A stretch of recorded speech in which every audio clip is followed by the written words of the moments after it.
दिवशी दोन मित्र जंगलात गेले. त्यांनी बंदूक सोबत घेतली होती, पण जंगलात गेल्यावर ते गाडीतून खाली उतरले, मात्र बंदूक सोबत घ्यायला विसरले. थोडा दूर गेल्यावर त्यांना समोर एक वाघ दिसला. त्याबरोबर दोन्ही मित्र घाबरले, पण त्यापैकी एकाने थेट खिशातून बंदुकीचं लायसन काढलं आणि वाघाला दाखवलं, बघ आमच्याकडे बंदूक आहे. मंडळी, अशीच परिस्थिती काहीशी मराठी मीडियाची झालेली आहे. मराठी मीडिया सातत्याने सांगतोय की राज उद्धव ठाकरे एकत्र येणार आणि आमच्याकडे लायसन आहे त्याचं. आणि ते लायसन म्हणून तो काय दाखवलं जातं, तर राज असं बोलले, उद्धव असं बोलले.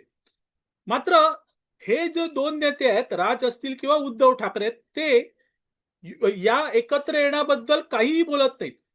उद्धव ठाकरे म्हणतात महाराष्ट्रातल्या जनतेच्या मनात जे काय आहे ते होईल.